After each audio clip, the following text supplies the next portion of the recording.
Bonsoir tout le monde, c'est Roule avec Driver, un dimanche de plus et pas un dimanche de trop. Pardon, c'est pas grave, je suis là, je suis bel et bien là. Je suis avec Hugo comme d'habitude. Yeah, ça va ou quoi? Ça va, tout va bien, en pleine forme. Alors aujourd'hui, on va parler de Black Eyed Peas. Alors, je vois déjà des gens dire oh, pourquoi Black Eyed Peas, pourquoi?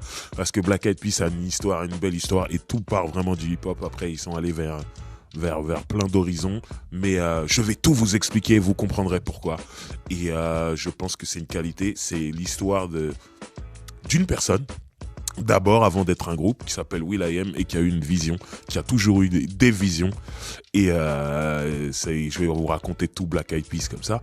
Aujourd'hui, on va parler du groupe Black Eyed Peas pendant toute cette émission. Et Black Eyed Peas, déjà c'est tout part de will.i.am, qui est un rappeur, d'abord un danseur avant d'être un rappeur, un breaker, un très bon danseur, et qui voit avec son pote, qui rencontre son pote, enfin qui forme un groupe avec son pote, Apple the App, d'abord, ils sont deux pour commencer, et ils fondent un groupe qui s'appelle A Tribe Beyond the Nation.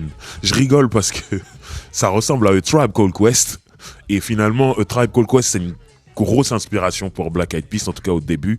Donc, des fois, il arrive que tu n'ailles pas chercher ton nom ou ton nom de groupe très loin. Tu vas essayer de copier un peu ton idole, en vrai. Et moi, bon, je découvre Black Eyed Peas après tout ça, hein, mais bon. Le truc qui est important dans cette histoire, c'est que will.i.am, il vient de East LA, l'est de Los Angeles.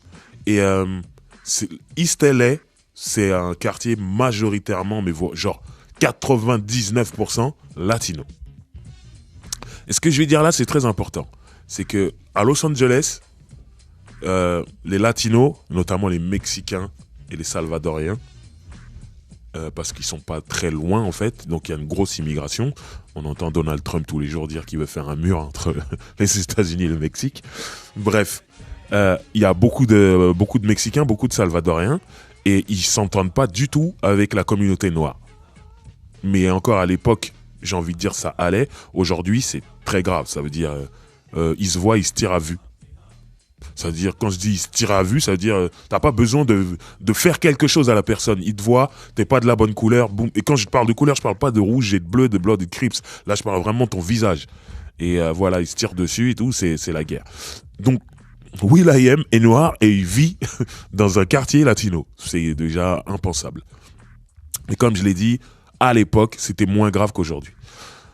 Et j'ai eu la chance de rencontrer une personne dont je tairai le nom, un mec de Los Angeles.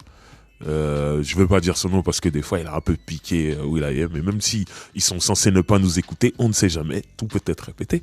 Donc, cette personne donc habite à Los Angeles et je l'ai rencontré à Paris pour une fois.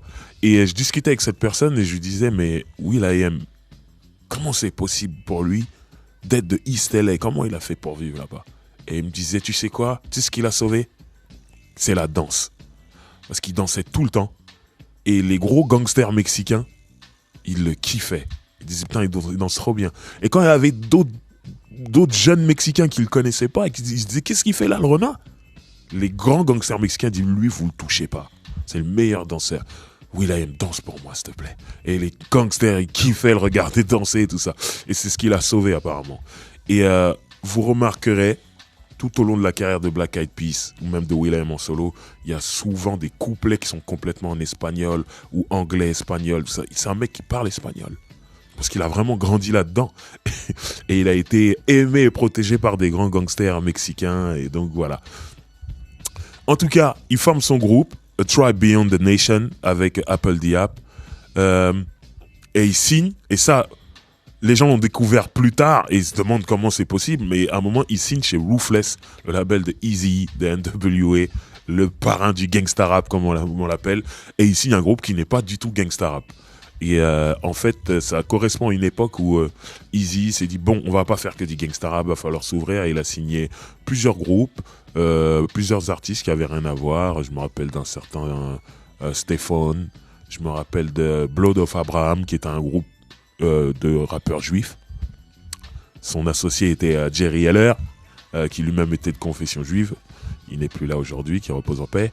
Et voilà, il s'est dit, il y a peut-être un marché aussi chez les Juifs.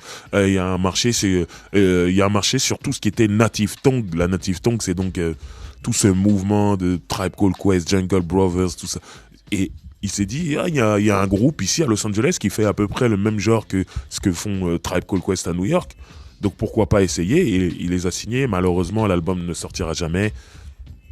Et Easy s'en ira, on le sait tous, qu'il repose en paix aussi.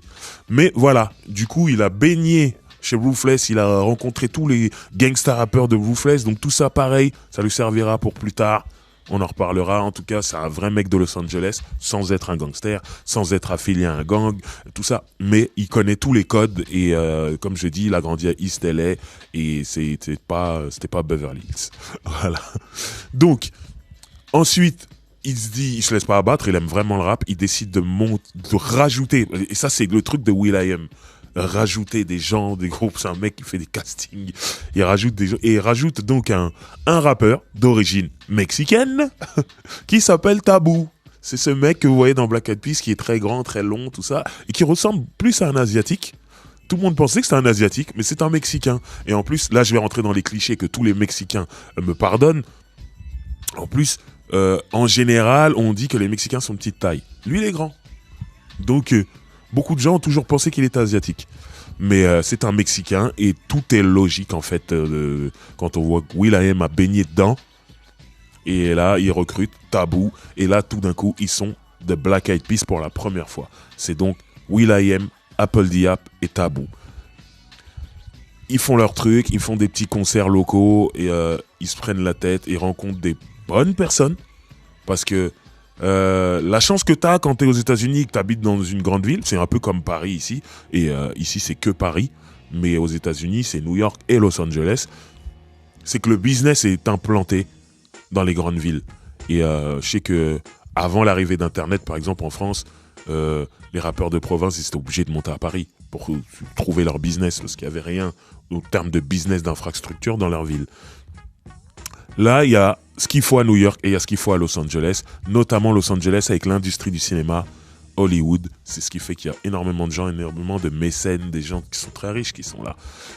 Et will.i.am, c'est quelqu'un qui sait qu'il doit traîner aussi à Hollywood pour trouver le chemin de sa carrière, la carrière du groupe.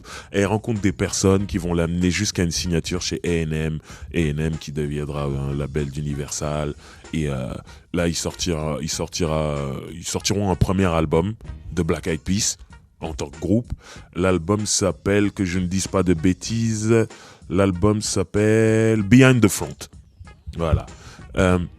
Quand ils sortent Behind the Front, ça fait vraiment...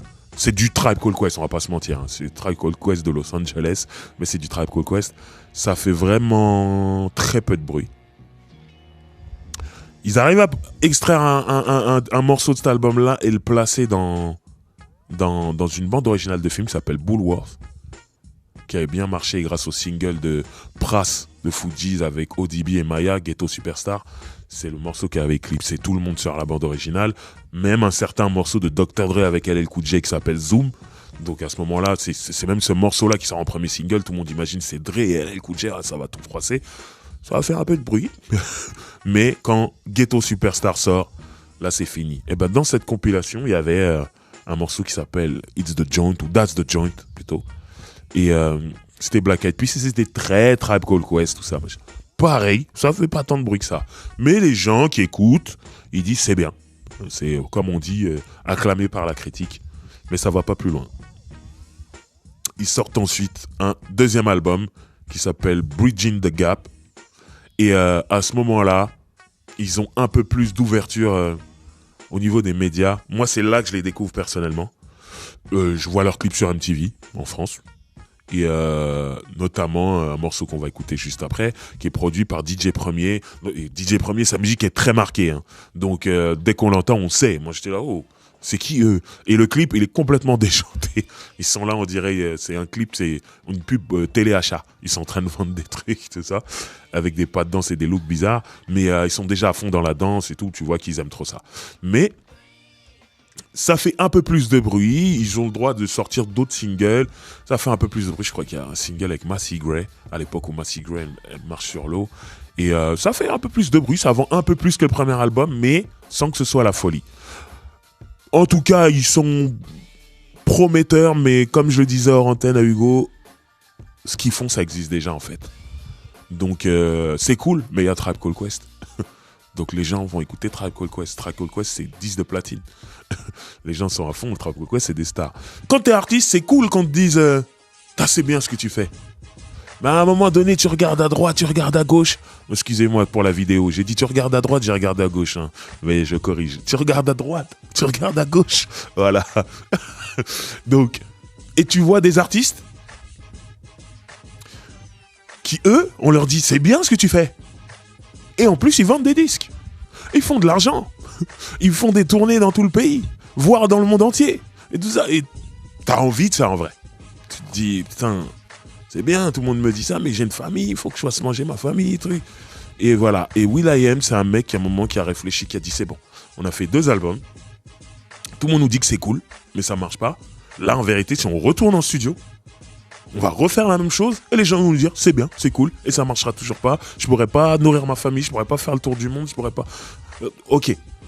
Donc, il s'est dit il y a quelque chose à changer.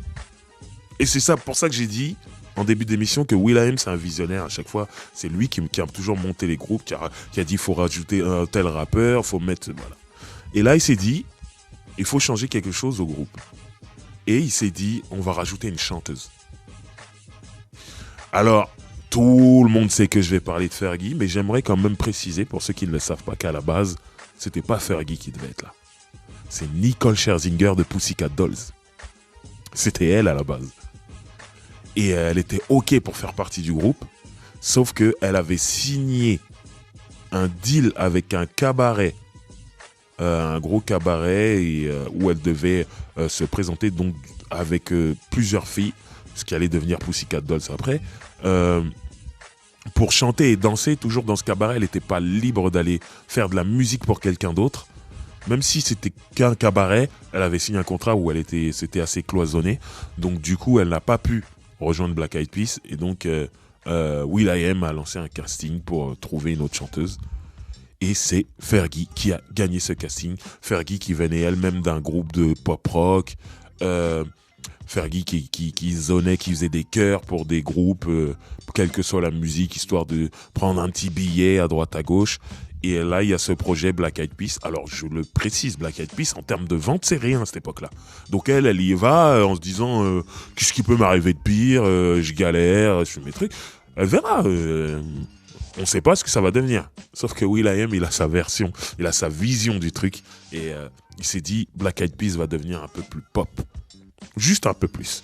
On va rester sur ce truc à la Native Tongue, mais on va rajouter un truc plus pop. Et Fergie, c'était parfait pour lui, parce qu'elle avait des bases pop-rock déjà dans sa voix quand on l'écoute. Et elle pouvait aussi chanter un peu soul. Donc il s'est dit, c'est parfait. Et il s'est aussi dit, et Dr. Dre et Eminem sont passés par là, hein, il s'est dit aussi, le fait d'avoir une blanche dans un groupe de noirs, ça peut interpeller. Comme quand Dr. Dre, je vous l'avais déjà raconté dans un spécial Aftermath, écoute Eminem sans savoir de quelle couleur il est, et quand on lui dit les blancs, il a dit mais c'est encore mieux. Dr. Dre avait vu, il avait cette vision en disant non, c'est ce qui va faire qu'on vendra plus de disques, ce décalage entre moi, noir, du gangsta rap en plus, avec ce rappeur fou blanc. Donc will.i.am, il a le même genre de vision, il se dit une blanche dans un groupe de noirs, et quand je dis noir, entre guillemets, parce qu'il y a Tabou qui est mexicain, ça va interpeller, donc ils l'embauchent dans le groupe et ils font cet album que va être Elephunk, un album rempli de tubes et le début du star system pour Black Eyed Peas, tout en restant très humble. C'est pas des gens qui ont la flambe, ou à chaque fois qu'on les voit on a l'impression que c'est des amis qui ont réussi, on se dit oh je suis content pour eux. À chaque fois on voit ça, et ils enregistrent un premier single avec Justin Timberlake, qui est déjà une star. Et sur le morceau, il n'y a pas Fergie. Et ce qui est très important, et ça, je le sais de bruit de couloir, comme vous le savez, je traîne toujours dans les couloirs, Justin Timberlake ne croit pas en cette chanson. il l'a fait par rapport à des amis, ils ont été connectés. Et ok, je vais chanter. Mais aux États-Unis, contrairement à la France, quand quelqu'un fait un featuring, on le paye pour ce featuring. Et si tu le veux pour le clip, tu dois payer en plus pour le clip. Justin Timberlake se cache. Justin Timberlake décide de ne pas apparaître dans le clip. Du coup, pour ceux qui regardent, je parle de la chanson Where is the Love. Pour tous ceux qui regardent le clip, vous entendez Justin Timberlake, mais vous ne la voyez pas. Vous ne le voyez pas, excusez-moi. Je suis en train de mélanger Justin avec Fergie là. Je suis désolé. Pour tous les fans de Justin Timberlake, ne m'en voulez pas. On le voit pas dans le clip et en fait, il croyait pas trop en la chanson et la chanson a pris. Et quand la chanson a commencé à tourner partout et pas qu'aux États-Unis, dans le monde entier, même en France, c'était un raz-de-marée. Justin Timberlake a commencé à se rapprocher. Justin Timberlake, au moment où il se rapproche, il y a je crois que c'était les MTV Music Awards, il y avait un live à faire. Justin Timberlake dit, je peux venir faire ce live avec vous? Je suis disponible. Et bien sûr, Black Eyed Peas, ils ont besoin de la visibilité de Justin Timberlake, donc ils acceptent et on commence à le voir, voilà, assumer un peu plus. Eh ben, Justin Timberlake, c'est un peu, la façon dont il a réagi, c'est un peu comme ça que l'industrie a réagi au début. Tout le monde se disait, ouais, c'est cool. Ouais, ils ont embauché une chanteuse, ouais, c'est cool. Mais personne n'y croyait en fait. Et Where is the Love, ça a d'abord cartonné en Europe, plus qu'aux États-Unis. Et après, c'est revenu aux États-Unis, raz-de-marée. Et là, les gens commencent à se dire, oh, regardez le billboard et voyez toutes les têtes qui étaient censées être là. Et au milieu, il y avait Black Eyed Peas. Tout doucement, Black Eyed Peas était au-dessus des têtes. Et tout le monde se dit, qu'est-ce qui est en train de se passer? Ce qui s'est passé, c'est qu'ils n'avaient pas juste un hit dans cet album.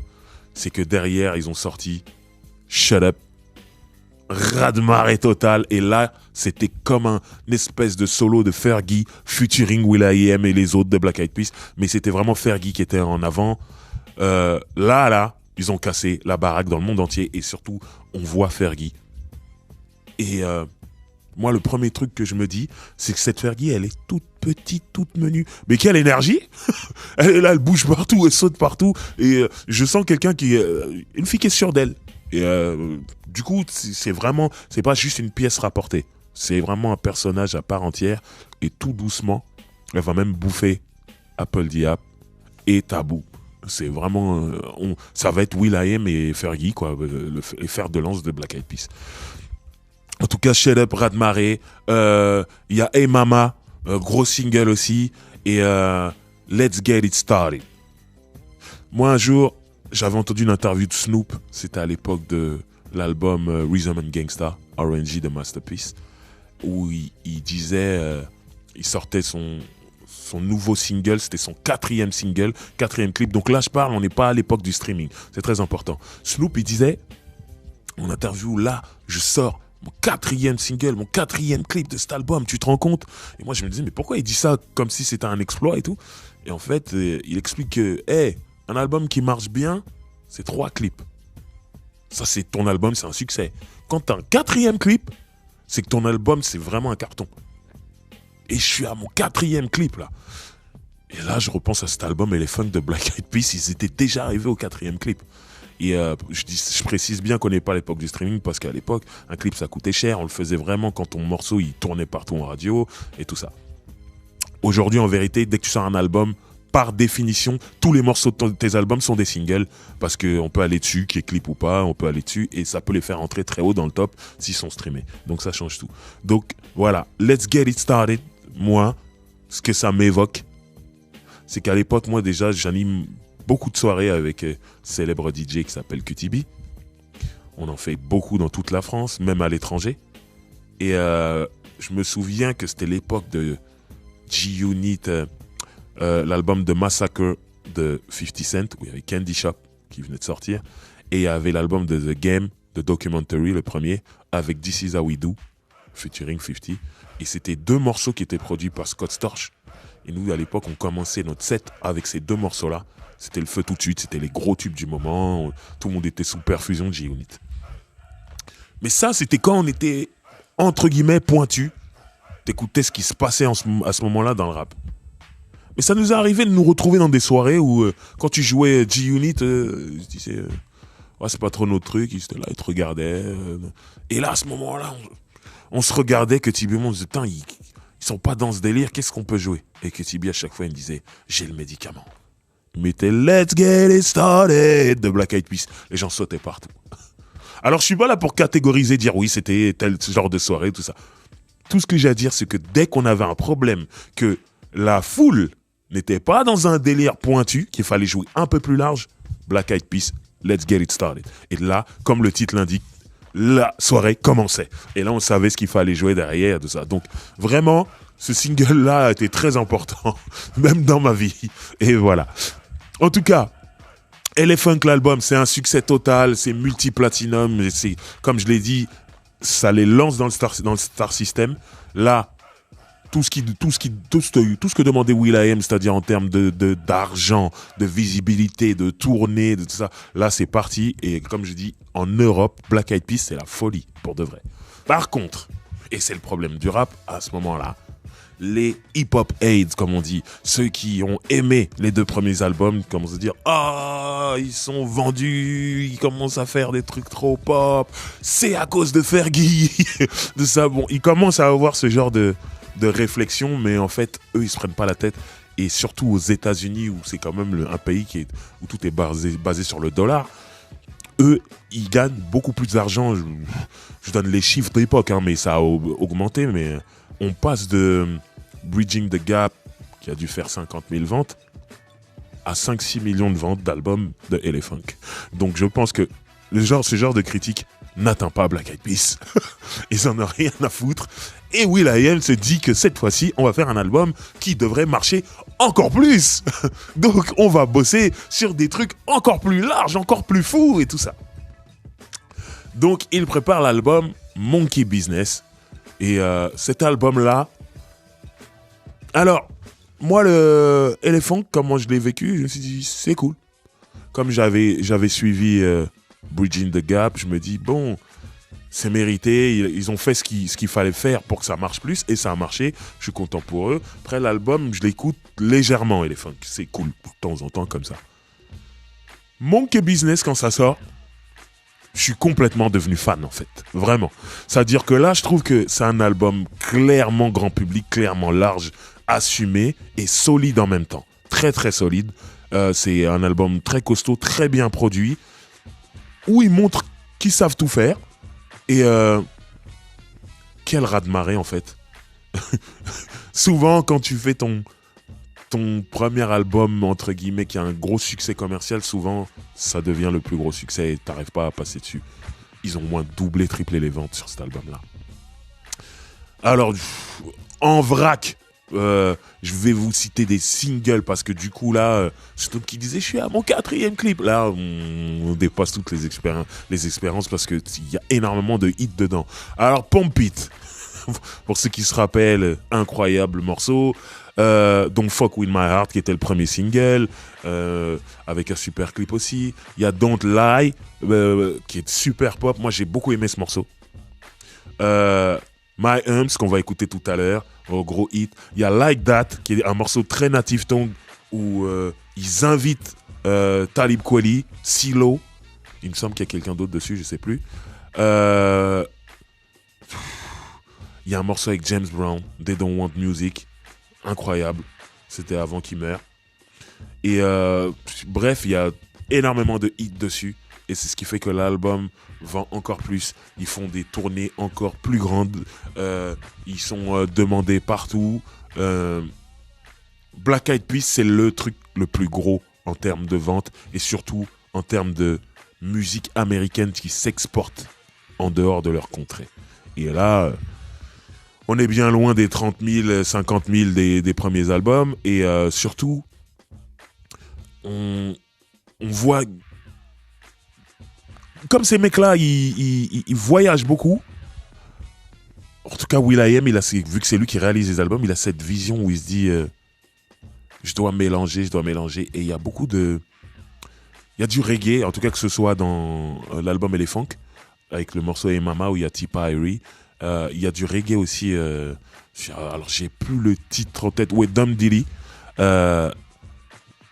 qui a un morceau. Moi, j'avais vu Black Eyed Peas sur scène à Bercy pour cet album-là, Monkey Business, et ils étaient rentrés directement sur le morceau Dandeli. C'était fou parce que c'est Black Eyed Peas. C'est ce qu'il y a de plus pop dans le hip-hop à ce moment-là. Et les mecs rentrent, on dirait que t'es dans un sound system, mon frère. Ça sautait partout. C'était wow, ambiance reggae dancehall sur le premier morceau. J'étais choqué, je regardais, je disais... Et je suis driver, ne m'en voulais pas. J'avais les yeux sur Fergie comme ça. Et je me disais... Merde, elle est vraiment dans le groupe. C'est son deuxième album avec Black Eyed Peas, c'est normal. Hein. Mais à aucun moment, on ne la regarde plus en se disant c'est la pièce rapportée. Elle est dedans. C'est-à-dire Black Eyed Peas, les 3 Black Eyed Peas sont des danseurs à la base, de très grands danseurs. Fergie, c'est pas une danseuse. Donc on peut se dire, elle va être complexée, elle va pas bouger, elle en a rien à foutre.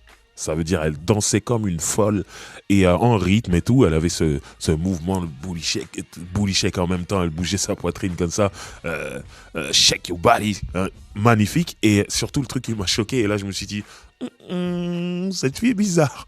Elle commence à faire des roues. Elle a fait un moment une roue sur une main. J'ai dit oh là là. Je t'aimais bien, mais là je t'adore. N'importe quoi, de la gym, elle était trop loin. Et c'est dans ce sens-là où je dis, la danse c'était très important dans Black Eyed Peas. Elle dit ok, je m'y mets. Elle était là en train de danser et super, c'était cool. Donc vraiment, des bêtes de scène, très important. D'ailleurs, il y a un DVD live qui était sorti et qui avait très bien marché. Des bêtes de scène, donc quand t'es une bête de scène, que t'as les plus gros hits du moment, on t'appelle encore plus à faire des concerts et en plus, on te paye encore plus. Donc, à ce moment-là, ils roulent sur l'eau, ils font ce qu'ils veulent. Ils font ce qu'ils veulent et voilà. Nous allons parler de Fergie. Parce qu'à ce moment-là, après Monkey Business, qui a été un succès phénoménal, des tournées interminables, décide de faire une pause. Mais pas une pause genre oh j'en ai marre, il faut que je m'occupe de ma famille. Non, une pause à l'américaine, on fait de l'argent quand même. Donc, on s'est rendu compte que Fergie était le personnage qui se détachait le plus avec will.i.am, donc on va faire l'album de Fergie. C'est le bon moment. Surtout que My M, ça a été un carton, c'est sa chanson, même si c'est dans l'album de Black Eyed Peas. Donc ils se sont dit, les gens sont prêts à l'écouter, vu qu'ils ont aimé la chanson. Donc, ils bossent sur l'album solo de Fergie, Fergalicious. Et je tiens à dire que pour beaucoup de gens, Fergie aujourd'hui, c'est cette chanteuse qui est partie chanter lors d'un match de basket NBA et qui a chanté l'hymne des États-Unis et qui l'a complètement raté et dont tout le monde se moque aujourd'hui, encore aujourd'hui, en pensant qu'elle est nulle. Fergie est loin d'être nulle. Fergie chante bien, même très bien. Fergie a un fort tempérament, en tout cas lorsqu'elle est derrière le micro, parce que allant souvent à Los Angeles, Black Eyed Peas viennent de Los Angeles, à chaque fois que j'entendais parler de Fergie, le terme qui revenait tout le temps, c'est gentil, humble. Tout le monde disait oh, qu'est-ce qu'elle est gentille. Oh, qu'est-ce qu'elle est humble. Qu'est-ce qu'elle est gentille. Moi, à force d'entendre ça, j'avais l'impression de la connaître. On disait Fergie, oh non, mais elle est trop gentille. Pourquoi ? Vous pouvez pas lui en vouloir. Elle est trop gentille. C'est dingue, en fait. C'est la seule artiste que j'entends faire autant l'unanimité sur son caractère. Tout le monde dit, elle est gentille. Avant de dire, elle est talentueuse, elle est pas talentueuse, on dit, elle est gentille. Oh, qu'est-ce qu'elle est humble. Et c'est ce que j'entendais tout le temps. Je me dis, waouh, mais c'est la première fois que j'entends ça. En tout cas, tant mieux pour elle. Ils font l'album Fergalicious et là, tout. Il y a un morceau qui sera le deuxième single, qui s'appelle Fergalicious, qui sera une référence à la période de will.i.am chez Ruthless et étant un mec de Los Angeles aussi. Ils font une reprise d'un morceau d'un groupe qui était produit par Ruthless, un groupe de meufs qui s'appelle JJ Fade, qui avait un morceau qui s'appelait Supersonic. Et en fait, Fergalicious, c'est la reprise de ce morceau, sachant que le beat était fait par Dr. Dre à l'époque. C'est à l'époque où tous les NWA étaient chez Ruthless, ou même Ice Cube à ce moment-là. Et donc Dre a été aux machines et ils produit ce groupe qui avait cartonné à l'époque. Là je parle, on est fin des années 80, début des années 90. Et qui avait cartonné à l'époque. Et will.i.am, c'est son époque. Donc il s'est dit, au lieu de Supersonic, on va faire Fergalicious. Et ils retapent la musique et ils font le morceau. pour la petite histoire, il y avait un léger bif entre Fergie et Nelly Furtado. Je ne sais pas pourquoi, voilà, mais en tout cas, Nelly Furtado cartonnait avec son album où Timbo était venu produire.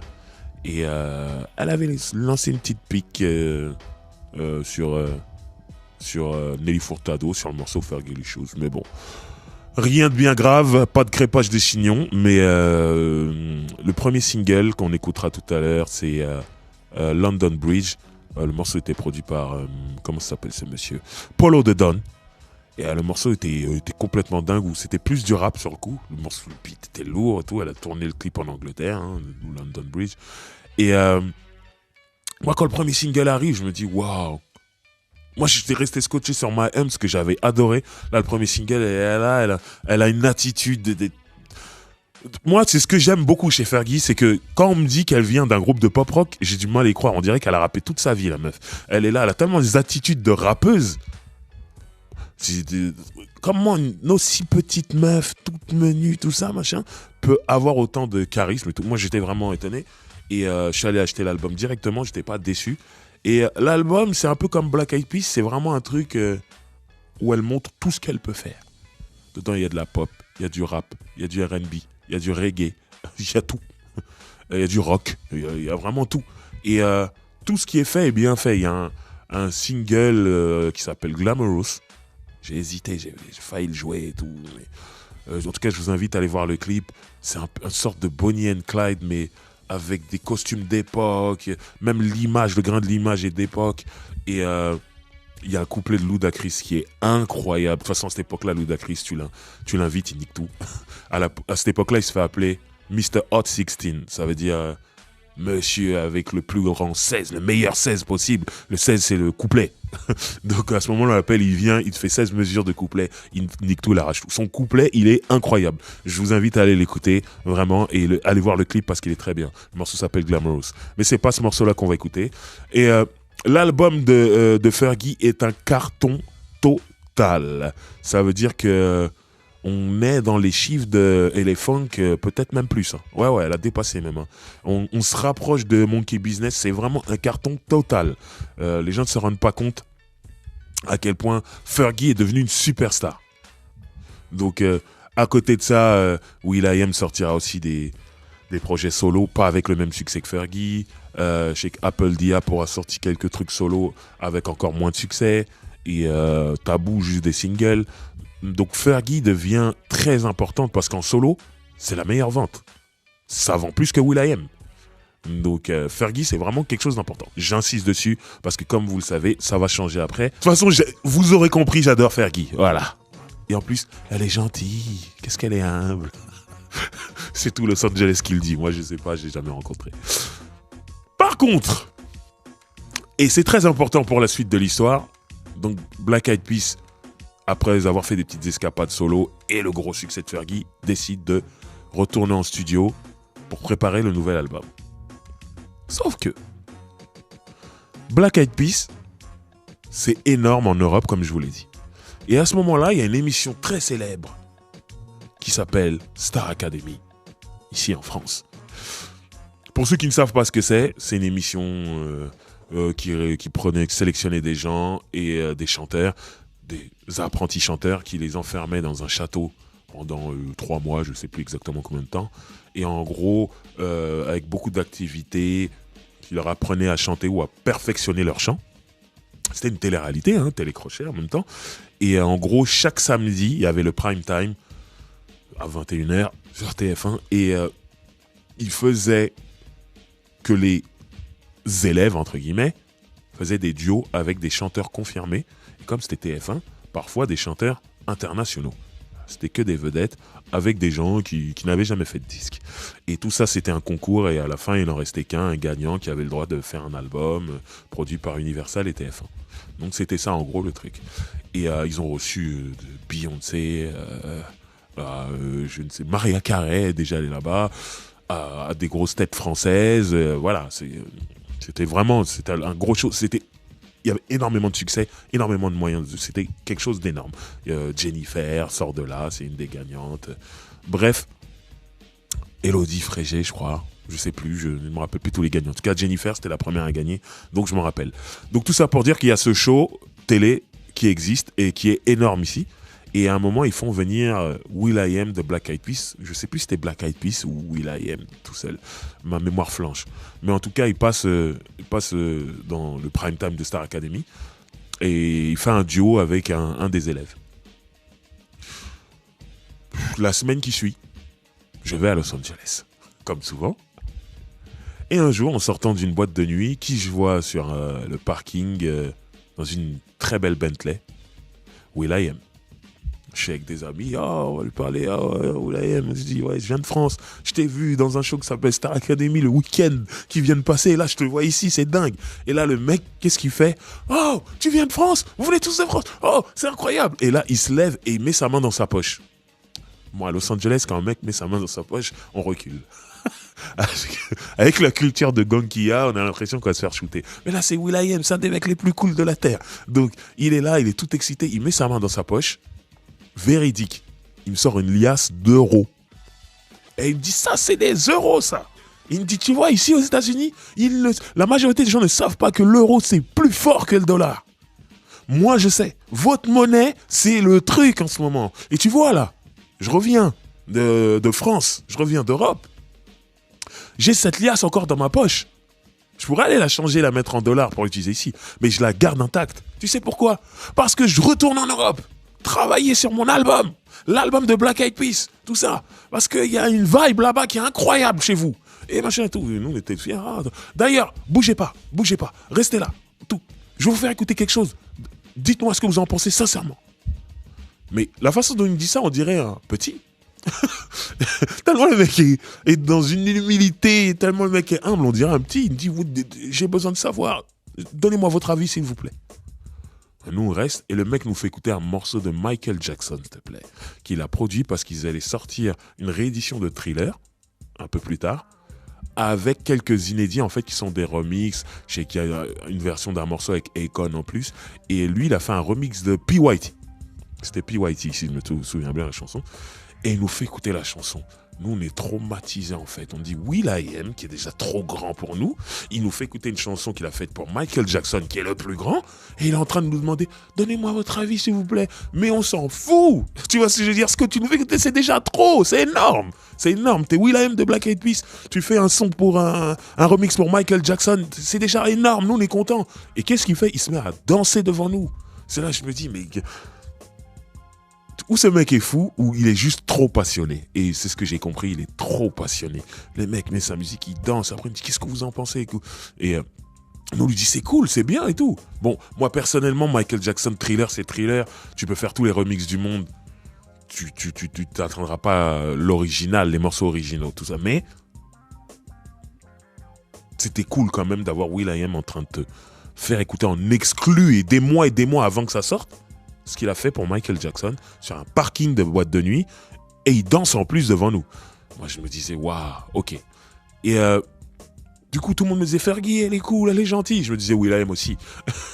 Donc voilà, et à la fin, et c'est pour ça que je raconte cette anecdote, il nous dit, quand on lui dit que le morceau est cool, le morceau est bien, il dit votre avis de français m'intéresse énormément. Merci pour le retour. Et on se quitte, on part. Moi, je trouvais ça incroyable, mais plus tard, l'album The End arrive et il travaille avec David Guetta, la France. À ce moment-là, je me dis, oh, il est trop fort. Et en fait, en allant en Europe, il s'est pris la vibe électro, French touch, entre guillemets, tout ça. Il s'est dit, c'est ça le futur. Il est revenu avec 2 morceaux produits par David Guetta pour le nouvel album de Black Eyed Peas, dont le I Got the Feeling qu'on va écouter tout à l'heure, qui est leur plus gros tube jusqu'à maintenant. Donc quand il fait ça, il sait ce qu'il veut et il le réussit. Et là, Black Eyed Peas, ils prennent clairement un tournant électro avec Boom Boom Pow qu'on a écouté en début d'émission. Même si ça kick, ça rappe, les éléments de la musique sont déjà électro. Et là, quand il fait I Got the Feeling et Rock Your Body, il me semble, produit par David Guetta, là, on est vraiment dans ce que fait David Guetta. Et il a vu l'électro à l'européenne, l'eurodance, comme vous voulez l'appeler, French touch, comme vous voulez. Je suis pas un expert dedans, mais lui, en allant en Europe, il a capté ça. Et s'est dit, il faut faire ça. C'est comme il a fait une chanson, il a produit une chanson pour l'album de Mendes, il me semble que c'est Serge Mendes, un Brésilien, un grand chanteur brésilien, et ils ont fait un morceau featuring Black Eyed Peas que will.i.am lui-même a produit. Pareil, ça c'est des trucs parce qu'il allait au Brésil, il a kiffé la vibe du Brésil sur un de ses albums solo. Le premier single, il est au Brésil, il joue des trucs, il y a beaucoup de sons brésiliens dedans. C'est un mec qui voyage beaucoup et qui s'inspire de ce qu'il prend, de ce qui se passe en dehors des États-Unis, et c'est ce qui fait que son son à lui, qui est le son de Black Eyed Peas, il devient global, il prend toute la planète. Et moi, ce mec-là, en fait, en plus avec ses petites tresses, tout ça, il me faisait penser, moi je disais, ce mec-là, c'est le nouveau Wyclef Jean, en fait. Wyclef Jean, il avait déjà ce truc-là. Il mélangeait beaucoup le pop, la pop, le rock, ses origines caribéennes, il mettait une musique caribéenne dedans, du patois haïtien, du français, des trucs. Il avait déjà ce truc d'ouverture. Fugees, c'est ce qui fait que c'est devenu global, c'est l'ouverture de Wyclef Jean. Et après, Fugees s'est séparé, Wyclef Jean il a fait ses albums solo et tout doucement c'est tombé. Mais Wyclef Jean et Fugees ont connu énormément de succès. Et pour moi, il a repris là où Wyclef s'était arrêté en termes d'ouverture et de vision. Et c'est ce qui fait que là, il a dit, l'électro c'est le truc, je reviens d'Europe, j'ai vu le truc. Il est revenu, il a fait ça dans l'album suivant de Black Eyed Peas. Et surtout, ça m'a ramené à cette anecdote où on le voit sur ce parking de boîte de nuit. Et il dit, votre avis de français m'intéresse beaucoup. Et là, je me suis dit, waouh, ok, un grand visionnaire. Alors, ils ont tout écrasé avec cet album-là. Je sais pas pourquoi ils l'ont appelé The End, même s'ils disent que The End, c'est E-N-D. Ça veut dire, The End, ça veut dire la fin, mais eux, ils disaient, ça veut dire The Energy Never Dies. L'énergie ne meurt jamais. Et à ce moment-là, c'est un raz-de-marée. Et c'est simple. J'ai pas envie de dire que c'est eux qui ramènent cette Eurodance, cette French Touch dans le hip-hop, mais j'ai l'impression quand même que c'est eux. Après, ça crée des Pitbull, ça crée des Florida qui a pas commencé comme ça, mais qui a terminé comme ça. Ça crée énormément de gens dans cette mouvance-là. Et même ça ouvre les portes pour David Guetta aux États-Unis, de dingue. Ensuite, David Guetta, il va enchaîner single sur single, succès en album aux États-Unis, pas juste en Europe. Et Black Eyed Peas, ça a été un vrai tremplin pour David Guetta. David Guetta qui apparaît dans le clip de I Got the Feeling, tout ça, on le voit. Donc c'est très important, il est cité et c'est reparti pour une tournée incroyable de Black Eyed Peas et tout. Et ils écrasent tout sur leur passage. Comme je l'ai dit, The End, raz-de-marée, tout se passe très bien. Et très vite, contrairement aux autres fois, ils enchaînent la sortie de l'album suivant, qui est The Beginning. Et là, bien sûr, comme The End a cartonné, il reste sur cette formule électro.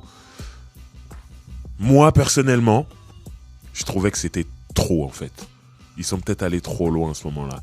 Et c'est par rapport au premier single qu'on va écouter juste après, qui s'appelle The Time, où ils reprennent ce morceau de la bande originale du film Dirty Dancing.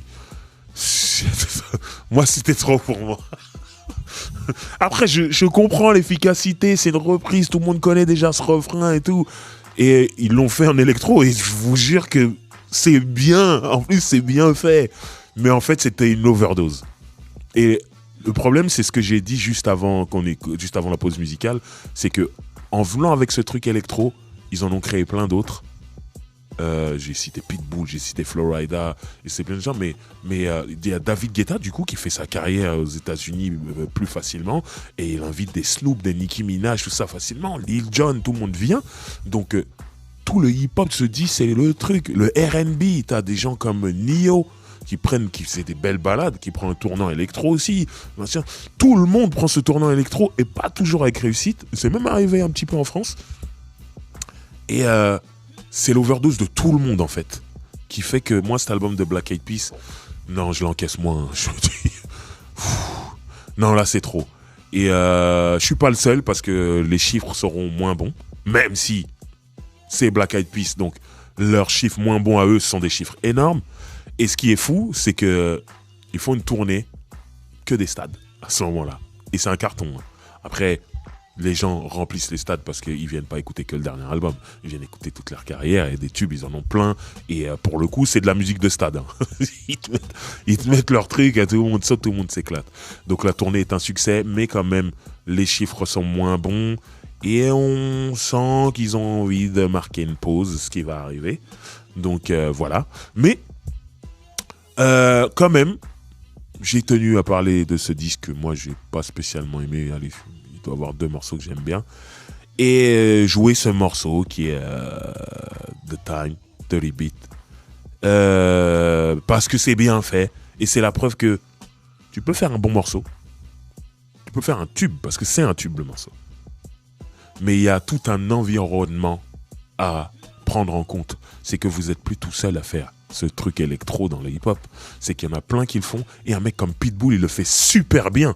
Et à ce moment-là, c'est lui qui contrôle ce truc d'électro-rap. Parce qu'il rappe sur de l'électro. C'est lui qui contrôle ça. Flo Rida, il est en train de se sortir aussi et tout. Et vous n'êtes plus tout seul. Donc en vérité, vous devez élever votre niveau pour dire c'est nous les papas de ce truc-là. Et sur ce coup-là, ils l'ont pas élevé. Les albums de Pitbull à ce moment-là, ils sont mieux. Moi, je suis un grand fan de Pitbull.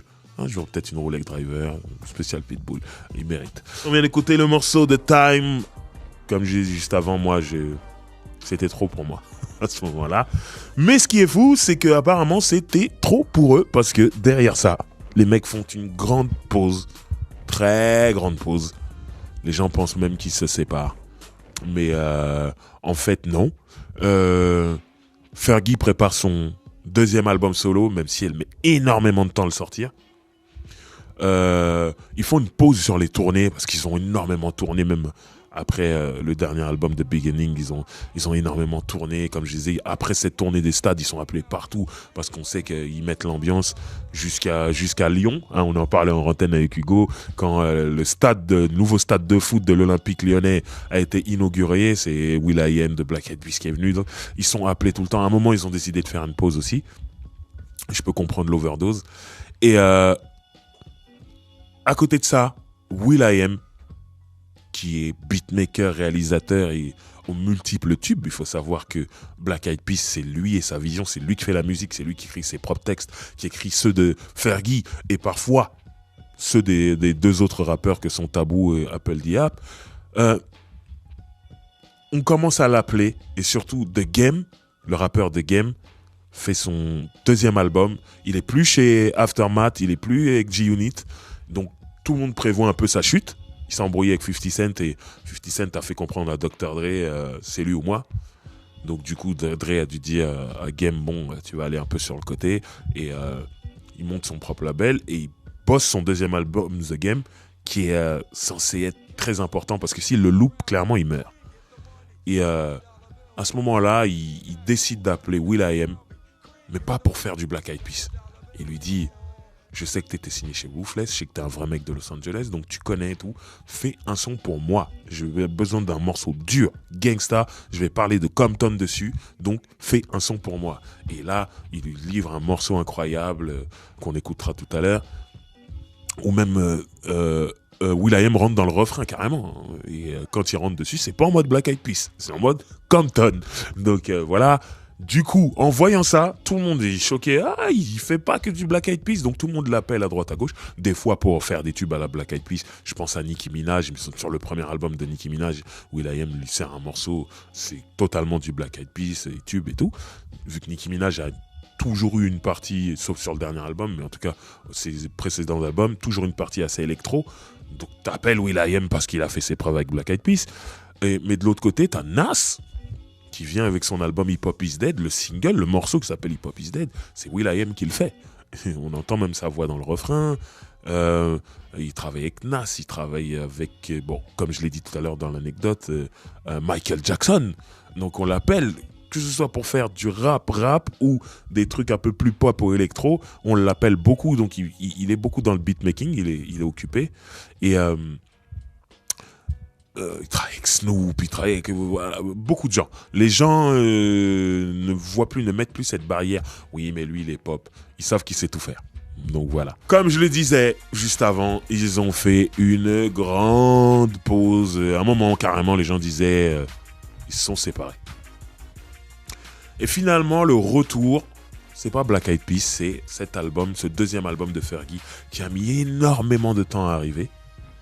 Et moi, j'étais fan de Fergie, hein, donc j'attendais. Elle avait envoyé quelques petits morceaux, comme ça, des singles, des clips, pour tester un peu. Et les morceaux prenaient pas de fou. Après, il y a différentes façons de voir. Il y a des gens qui aiment regarder les vues sur YouTube. Alors, en termes de vues, elle cartonnait tout. Hein. Bon, déjà, son nom, le nom du groupe, mais en plus, des visuels incroyables. Elle a un morceau qui s'appelle MILF. Déjà, j'adore ce terme. Mais bref, où le clip est très beau et elle met des MILF. MILF, ça veut dire Mama I Like to Fuck. C'est daronne qu'on aimerait baiser. Et elle met des MILF connus que beaucoup de gens aimeraient baiser, dont Kim Kardashian, tout ça, dans le clip et tout. Et c'est cool. Et ça provoque du clic, en fait. Donc, si on se fie aux vues, on va dire, mais non, c'est un carton. Mais en vérité, en termes d'impact, et là, ça va plus loin que YouTube, ça prend pas. Elle a un morceau qui s'appelle LA Love, où elle parle de Los Angeles et de l'amour qu'elle a pour cette ville, qui est sa ville, featuring YG. Le morceau est produit par DJ Mustard, au moment où DJ Mustard et YG ils sont au top de leur game et tout. Donc c'est cool. Moi, pareil, grand fan de Los Angeles, je vois le clip. Je suis heureux de voir ce clip. Je vois cette ville que j'aime tant. Vous le savez. Ça fait beaucoup de clics. Mais en termes d'impact, je sens bien que ça prend pas. C'est pas Fergalicious et Glamorous, tout ça. On n'est pas sur les mêmes bases que le premier album de Fergie. C'est pas grave, ça traîne encore, ça repousse l'album parce que justement, ils sentent qu'il n'y a pas l'engouement. Finalement, ça doit sortir, ça sort. J'ai acheté l'album directement, en grand fan. J'ai aimé cet album. Et aujourd'hui, avec du recul, je me rends compte que je me suis peut-être un peu trop forcé. Et que l'album, il est inégal. Il y a des bons morceaux. Il y a un morceau avec Nicki Minaj qui est super cool. Il y a un morceau qui ouvre l'album avec Rick Ross qui est très très chaud. Mais en vérité, l'album, il vaut pas le premier. Et surtout, il n'y a pas les tubes du premier. Donc, l'album ne marchera pas. Et ce qui est fou, c'est que Black Eyed Peas va arriver donc après, longtemps après. Et c'était là, c'est sorti il y a quelques semaines, hein, un nouvel album de Black Eyed Peas sans Fergie. Ce qui m'a fait mal au cœur. Mais moi, du coup, je me suis dit, il y a peut-être une embrouille. Et non, eux, ce qu'ils disaient, c'est qu'ils disaient, non, il n'y a plus Fergie parce qu'elle se consacre à sa carrière solo. Bon, ça va être compliqué avec cet album qui n'a pas marché. Il faut vite remonter à cheval. Mais surtout, il y a des morceaux écrits et produits par will.i.am dans cet album. Donc je me dis, ils ne sont pas en embrouille. Mais ce qui me gêne avec le dernier album que j'ai écouté, et qui est vraiment pas mal, hein, c'est qu'ils, du coup, ils ont inclus, sans vraiment qu'elle soit dans le groupe comme Fergie, une nouvelle chanteuse qui apparaît sur 3-4 chansons, mais qui, je trouve, fait la même chose que Fergie. En termes d'intention, de voix, c'est le même délire. Et là, tu te dis, mais fallait la garder, elle est populaire, moi, Fergie. Donc, à mon avis, il y a une autre histoire, je ne sais pas quoi. Je traînerai dans les couloirs, j'en aurai le cœur net, un jour, je vous le dirai. Mais je ne sais pas quoi, mais le fait qu'ils aient écarté Fergie du groupe, à mon avis, il y a autre chose. C'est pas possible, parce que la chanteuse qu'ils ont ramenée fait vraiment ce que Fergie faisait, quoi. Donc, voilà. Mais bon, j'ai écouté cet album. L'album est bien, l'album est cool. Ils sont revenus à la base, à ce qu'ils faisaient avant le côté pop du groupe. Donc avant Elephunk, quand ils étaient dans des ambiances Native Tongue, Tribe Called Quest, tout ça. Ils sont revenus à ça. L'album est vraiment bien fait parce que will.i.am est un super réalisateur. Mais j'ai pas entendu le tube qui va leur redonner le succès commercial qu'ils avaient. Et de toute façon, je pense que will.i.am sait ce qu'est un tube. Et je pense qu'en termes d'image, c'est pas ce qu'il recherchait. Il voulait vraiment revenir au basique de Black Eyed Peas. Alors, il a peut-être une idée derrière la tête, il y a peut-être une suite, je ne sais pas ce qu'il attend, je ne sais pas ce qu'il a prévu de faire. Mais en tout cas, l'album, il est là, il est tout frais, il est sorti. Il y a un morceau avec Nicole Scherzinger, qui pour moi est peut-être le meilleur morceau de l'album et peut-être ce qui se rapproche le plus du Black Eyed Peas pop, sans l'être totalement. Et puis c'est un joli retour Nicole Scherzinger qui aurait dû être là à la place de Fergie à la base. Donc finalement ils font un featuring avec elle et tout, c'est cool. C'est un joli retour. De toute façon, l'album c'est vraiment un truc basé sur le retour, on revient à nos basiques. Donc le fait qu'il y ait Nicole Scherzinger, ça en fait partie. Et justement, en parlant de retour aux basiques, le morceau que j'ai choisi de cet album-là pour clôturer l'émission, parce que c'est la fin de l'émission, le morceau s'appelle Back to Hip Hop pour être précis. Et c'est featuring Nas, Donc pas des moindres. Nas avec Will.i.am a collaboré sur Hip Hop Is Dead. Et c'est vraiment pour ramener une grosse marque en disant on revient rap. Il y a Nas. Voilà. Donc on va écouter ce morceau-là. Et c'est vraiment pour rappeler que Black Eyed Peas, ils ont eu une belle carrière qui continue, puisque le nouvel album vient de sortir. Et ne tombez pas dans le truc, ouais, mais c'est trop pop. Allez quand même chercher. Et j'espère que je vous ai éclairé sur les intentions des mecs, pourquoi leur musique a à un moment changé et tout ça. Et moi, personnellement, je trouve que c'est du génie. Will.i.am, t'es un génie. Apple BD App, Taboo, Fergie, il faut féliciter tout le monde. Ils ont une super belle carrière. On écoute ce morceau, Back to Hip Hop featuring Nas, et on revient. C'était Roule avec Driver. Merci à toi, Hugo.